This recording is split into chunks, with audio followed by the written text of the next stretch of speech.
Ito yung puting overnight babad namin. So may anyel yan, may color safe, tapos may bleach. Tapos mayroong dala si Ryan ng Tide powder. Tapos meron din kami isang sabon.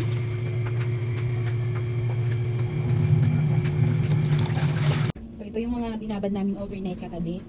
Medyo color blue siya. Kasi nagbabad kami na may tina yung tubig, tapos may color safe, and then may bleach na Zonrox. Parang bago. Tignan nyo, parang naging bago kapag mayroong tina yung mga binabad na mga puting damit. Tapos tutupin ko na siya. Tingnan nyo yung pang folding board ko is sira na dito. So hindi pa ako bibili hanggang hindi pa yan talaga sira. Para makatipid tayo sa budget. Isang spray lang ang kailangan. Hindi mo na kailangan i-spray ng madami kasi mabango na ito. Mabango to dahil sa bleach. Tingnan nyo yung puting damit parang naging bago.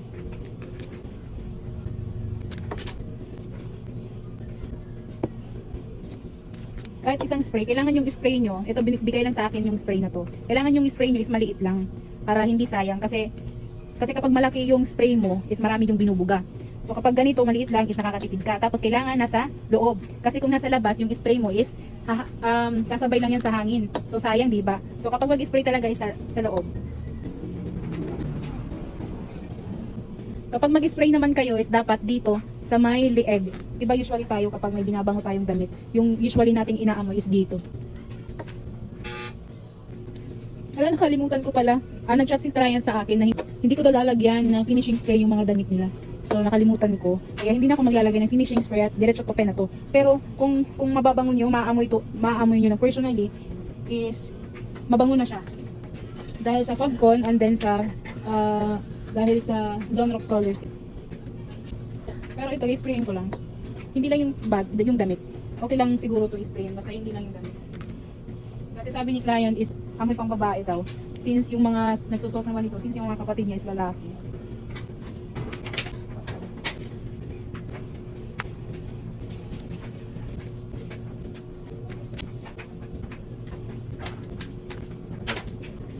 Kapag magtutupi naman kayo, is, nakikita nyo to. So, makapal dito. So, nagiging makapal dito. Tapos, ito lumulubog naman. Yung gagawin nyo dyan is, yung gagawin nyo dyan para ito makapal. So, lagay nyo lang. Mapaliktad. So, kung may mga medyas naman, yung binaga ko, binalagay ko lang dun sa sulo. Kasi mamaya is, ipapartner-partner ko yan kung may mga pares na. Lagay nyo doon.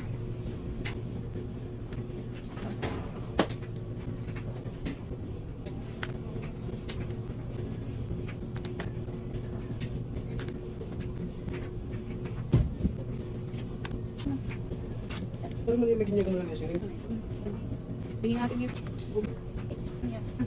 Ano yung nga, talaga po. Katuri yan. Yung pagpilbihi, para saan tayo doon. Pagbalik yan. Yeah. Tubos. Pero yan ako. Convulsion. Gumayon ko din ng mga... Kasi siya, amoy ka. Pero kada... Mama.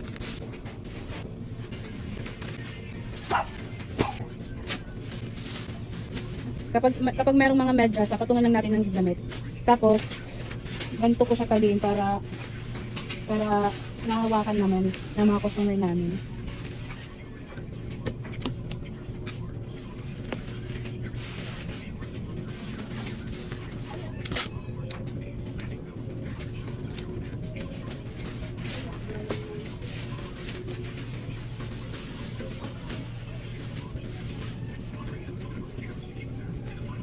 Para sa pagbitbit ng customer, ganito lang. Ayan. Yun lang.